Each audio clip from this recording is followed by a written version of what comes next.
hati sekalian, saya Masa Bayu. Saya hari ini akan sambung lagi tentang cerita-cerita akhir zaman yang menjadi satu perbualan, satu perbicaraan oleh kebanyakan umum pada saat ini. Jadi hari ini saya akan juga mengambil masa yang ringkas lah, tak perlu terlalu panjang, untuk saya berkongsi dengan tuan-tuan dan puan-puan perkara-perkara yang perlu kita fahami dan untuk menjawab beberapa persoalan-persoalan yang telah saya terima daripada penonton-penonton yang mengikuti channel Masa Bayu di YouTube. Jadi saya telah pun ditanya dengan persoalan-persoalan conspiracy theory ataupun teori-teori yang ada di dunia pada hari ini, dengan persoalan Freemason, dengan persoalan Rockefeller, Rothschild family, tentang begitu banyak lagi Knight Templar dan sebagainya. Adakah ia dapat kita fahami dari aspek kehidupan kita? Maksud di sini, apakah yang boleh kita hubungkan dengan perjalanan kita di akhir zaman pada hari ini? Jadi begitu banyak sekali mereka-mereka yang telah pun membuat kajian-kajian tentang akhir zaman, tentang konspirasi yang dikatakan daripada awal peringkat, daripada kisah Namrud yang berada di Babylon pada waktu itu, kisah Nabi Allah Ibrahim. Kemudian mereka berhijrah ke Egypt, ke Mesir, maka wujudlah kesinambungan dengan Firaun, dan akhirnya daripada situ sambung lagi pula kepada keluarga-keluarga Rothschild family, Rockefeller dan ramai lagi yang dikatakan descendant ataupun dikatakan sebagai penyambung kepada kelompok-kelompok ini daripada kisah Namrud.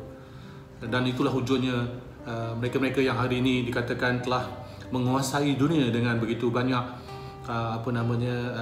pegangan dalam aspek ekonomi, aspek sosial, aspek teknologi, keilmuan dan sebagainya. Maka saya ditanya dengan soalan-soalan begini, maka tuan-tuan dan puan-puan, ingin saya perjelaskan di dalam apa juga yang kita nak membincangkan atau membicarakan, akhirnya balik pada satu saja. Apakah perkara yang satu itu? Iaitu kita bercerita tentang konspirasi. Maka persoalannya, adakah itu konspirasi ataupun itu benar-benar berlaku? Itu persoalan yang kita kena faham. Jadi ramai sangat pihak-pihak yang bercerita tentang konspirasi teori ini.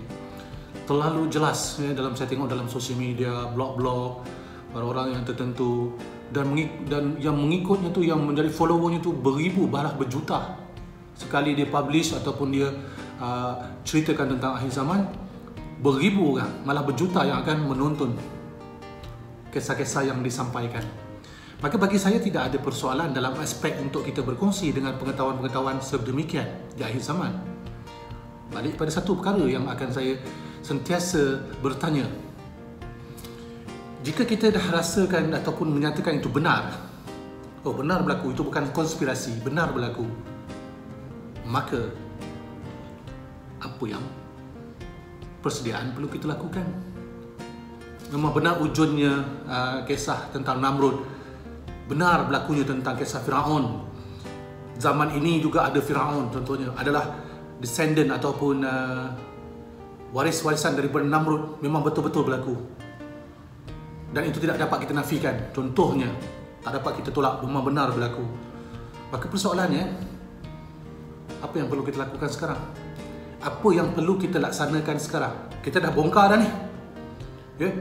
Khususnya kepada mereka-mereka yang bercerita tentang konspirasi teori, begitu hebat dengan kajian-kajian, begitu jauh mendalam dengan kajian-kajian tersebut, memberitahu kepada umum tentang apa yang sebenarnya berlaku.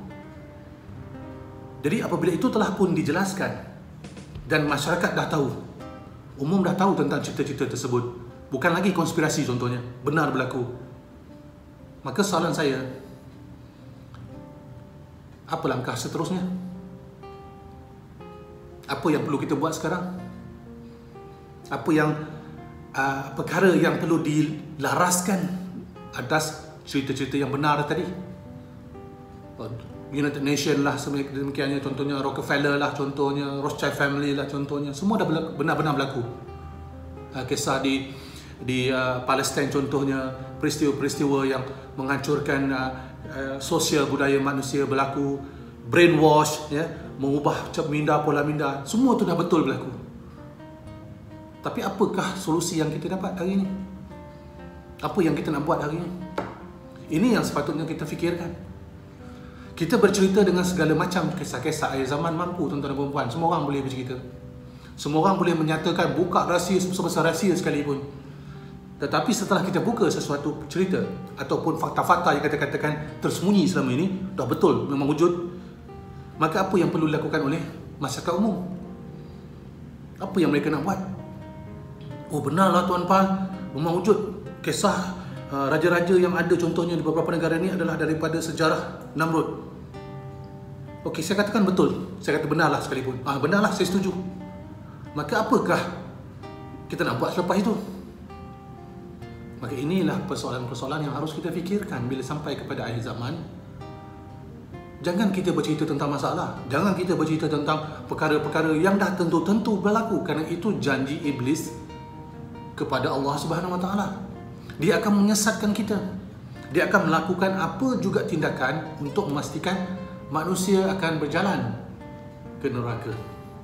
Manusia sentiasa akan jadi hamba kepada dunia. Tak ada konspirasinya pun. Memang jelas. Kisah Namrud memang ada dalam Al-Quran. Kisah Firaun memang ada dalam Al-Quran. Kisah-kisah kaum Lut juga ada dalam Al-Quran. Begitu banyak kisah-kisah yang benar, bukan konspirasi, bukan cerita-cerita dongeng, betul. Tetapi dalam aspek kita hari ini, akhir zaman, apa yang kita nak buat? Ni ramai sangat bercerita, oh saya tahu kisah ni, saya tahu kisah tentang akhir zaman, berlaku begini. Yelah, dah tahu, maka apa solusi yang nak diberi? Dah tahu dah ni. Oh, saya tahu dia jahat. Okey, dah tahu dia jahat, apa yang kita nak berikan? Sesuatu kepada diri individu ataupun umum yang dapat pengetahuan itu untuk memastikan dapat mengelak daripada kejahatan. Apa yang kita buat hari ini? Duduk bercerita untuk menyampaikan kisah tu mudah, tuan-tuan dan puan. Tetapi mencari solusi, menjelaskan posisi kita sebagai umat Islam, sebagai manusia yang Allah letakkan atas tanggungjawab sebagai khalifah datang ke bumi, apa yang kita nak buat hari ini? Apa yang kita nak laksanakan pada hari ini? Ini yang sepatutnya menjadi bual bicara kita. Sebab saya lihat di dalam Facebook, saya lihat dalam blog-blog, mereka bercerita tentang akhir zaman. Oh, sebenarnya Namrud ni begini, Namrud begini. Nampak apa semua kisah-kisah macam ni? Dalam Al-Quran dah jelas-jelas Namrud tu memang begitu perangai dia. Dah memang berlaku dalam zaman yang lepas, dan dia ada pada zaman ini dari segi perjalanan kebatilan. Jadi untuk apa kita bercerita benda-benda yang memang dah wujud? Tetapi patutnya kita pergi kepada kisah bagaimana kita nak lakukan satu perjalanan yang akan dapat menghalang kebatilan ini datang dalam hidup kita, dalam hidup keluarga kita, dalam hidup masyarakat. Maka di sini persoalan yang selalu saya bentangkan, selalu saya bercerita dengan tuan-tuan dan puan-puan, saya bawa pada practicality. Saya mengajak tuan-tuan dan puan-puan untuk bersama-sama dalam membangunkan pembangunan ilmu. Saya ajak tuan-tuan dan puan-puan, ayo kita sama-sama membina teknologi yang berteraskan kepada Al-Quran. Saya mengajak tuan-tuan dan puan-puan sama-sama memikirkan bagaimana membangunkan ekonomi yang tidak ada hubungan langsung dengan ekonomi yang dibangunkan oleh kelompok-kelompok yang kita kata konspirasi tadi. Kita buat satu ekonomi yang baru. Saya dah ajak dah. Saya panggil. Saya menjemput. Khususnya golongan-golongan yang bercerita tentang konspirasi ni. Ramai sekali. Saya jemput. Seorang pun tak datang. Satu orang pun tak balas mesej saya. Saya tak nampak pun mereka-mereka ni yang bercerita hebat tentang konspirasi, bercerita tentang akhir zaman, yang berikan satu formula bagaimana kita nak selesaikan masalah ni. Saya dah ajak, saya dah jemput, datang, ayo kita sama-sama bangun kan. Tak ada. Jadi kita nak cerita apa sebenarnya? Apa sebenarnya nak dihebohkan tentang konspirasi teori ni? Apa yang nak dihebohkan dengan Rockefeller? Apa nak dihebohkan dengan Rothschild dan sebagainya? Kalau setakat, oh aku tahu. Kalau dah tahu tu nak buat apa? Maka ini yang saya selalu jelaskan di dalam apa juga penjelasan yang telah saya sampaikan kepada tuan-tuan dan puan-puan. Be practical person. Kita bercakap itu adalah perkara mudah. Bagikan solusi.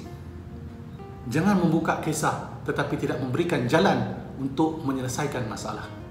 Oh, masalah itu dunia hari ini dikawal oleh kelompok itu, dunia dikawal dari segi Hollywood, dari segi wayang, dari segi TV, dari segi semua sistem telah merosakkan minda, Disney dan sebagainya. Semua orang boleh sebut. Tapi bagaimana nak selesaikan masalah itu? Bagi tahulah. Bagi satu tangible factor, bagi satu formula yang boleh kita praktikan dalam hidup. Kalau nak jadi jago bercakap di dalam soal-soal akhir zaman, mudah. Mudah kita bercakap. Duduk depan ramai-ramai bersembang. Bukan bersedak, dia ni pandai lah. Dia ni tahulah kisah tentang Namrud. Oh, dia ni dapat mampu menghubungkan kisah tu dengan kisah ni. Oh, dia mampu menghubungkan peristiwa tu dengan peristiwa ni. Oh, kita boleh, oh hebat. Balik. Oh, hebat. Oh, dapat kisah. Tetapi, tanya tak satu soalan. Tuan dah cerita tadi pasal akhir zaman. Tuan dah cerita macam Namrud. Okey, saya nak tanya satu je. Boleh tak bagi saya, bagi kami, apa solusi kami nak atasi semua ni? Apa solusi yang kami nak atasi ekonomi contohnya? Apa solusi kami nak atasi masalah sosial hari ini? Apa cara kami nak atasi masalah kehidupan hari ini yang tidak akan tertakluk dengan kumpulan-kumpulan yang kita katakan dalam kisah-kisah konspirasi kita tadi? Mana dia? Jadi itulah tuan-tuan dan puan-puan. Susah sebenarnya nak mengajak tuan-tuan dan puan-puan memahami realiti kerana dah dominan faktor. Saya bercakap atas pengalaman saya. Saya tak bercakap atas pengalaman orang lain. Saya bercakap, beritahu, bahkan membentangkan agenda-agenda ini. Saya wujudkan teknologi itu. Saya wujudkan pembangunan itu, pembangunan ekonomi sebegini dan sebagainya. Bukan bercakap saja, bagikan plan, bagikan formula. Ini cara nak buat. Berapa ramai yang menyambut. Sebab tu bagi saya minta maaf kepada yang bertanya. Saya menjawab soalan-soalan yang bertanya sebenarnya. Asyik bertanya tentang konspirasi itu, kisah Namrud lah, kisah Firaun lah, kisah Disneyland lah, kisah itu dan sebagainya. Asyik nak tahu kisah. Saya mengajak kepada melaksanakan, tak nak pula ikut.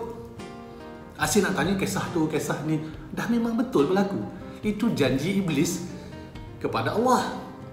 Maka tidak ada lagi kisah-kisah yang saya nak kata benar atau tak benar. Memang benar, kebatilan itu wujud di akhir zaman. Khalas, selesai, full stop. Sekarang bila dah ada full stop, maknanya ada permulaan. Apa permulaan dia? Apa yang tuan-tuan dan puan-puan nak buat sekarang? Apa yang nak buat sekarang? Dah macam-macam kisah dah ni. Saya tengok ada seorang tu, dia punya pengikut beratus ribu. Sekali dia buat dalam YouTube, berjuta-juta orang tengok ni. Oh, dia tu pandai tuan-tuan. Dia cerita kisah tu, dia himpunkan kisah tu, dia campurkan kisah tu, dia dapat gabungkan kisah tu. Tapi satu pun tak ada apa solusi yang dia tawarkan kepada kita. Tapi kerana seronok nak dengar kisah, maka kisah atas kisah lah. Maka itu tuan-tuan dan puan-puan, saya tak gemar untuk bercakap benda-benda yang berlega-lega atas cerita. Banyak cerita boleh buat. Boleh buat novel banyak, boleh buat kisah macam-macam. Tetapi saya nak tahu apa practicality atas setiap pengetahuan yang Allah berikan kepada kita. Saya dah buka jalan untuk sama-sama kita bergerak. Sampai saya menghimpunkan, jom kita duduk sama-sama membincangkan sama-sama kita wujudkan satu majlis ilmu. Berbincang secara profesional, bukan duduk zaman tepi kopi, kedai-kedai kopi, kedai mamak, tak. Panggil satu medium, buat secara profesional. Kita bentangkan jurnal, kita bentangkan pembangunan teknikal, saya akan terangkan satu persatu secara ilmiah. Saya jemput daripada beratus orang, tak sampai 30-40 orang saja yang menerima jemputan tu. Itu pun jenuh hari-hari. Jadi macam mana saya nak cerita? Daripada beribu orang, itu saja yang dapat. Jadi tuan-tuan dan puan-puan, menjawab persoalan yang bertanya dengan saya tentang konspirasi dan sebagainya, ingin saya lengkapkan dekat sini. Bagi saya tidak ada konspirasi. Segalanya benar. Apa yang disebutkan Rothschild itu benar, apa yang cerita semua itu benar. Saya dah pegang itu. Wujud, memang Dajjal itu wujud, Mak Iblis itu wujud.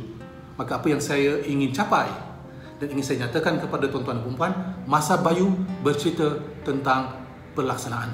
Masa Bayu bercerita tentang apakah peranan kita, tanggungjawab kita yang perlu kita lakukan. Ini yang paling penting. Jadi, semoga apa yang saya nyatakan ini telah menjawab persoalan-persoalan daripada tuan-tuan dan puan-puan yang berlega tentang kisah, nak tahu kisah akhir zaman. Kerana bagi saya, kisah tetap kisah. Yang paling penting sekarang ni, apakah nasib untung bagi diri kita, bagi anak cucu kita berada di dalam situasi dominan oleh Dajjal laknatullah dan tentera-tenteranya. Maka untuk itu tuan-tuan dan puan-puan, fikirkanlah apa yang sedang berlaku di hadapan kita, apa yang sedang berlaku dalam waktu kita sedang melalui kehidupan ini. Adakah ianya kita sekadar melalui, atau kita ada tanggungjawab untuk kita memenuhkan peranan kita di atas muka bumi. Assalamualaikum, salam sejahtera, sampai kita berjumpa lagi.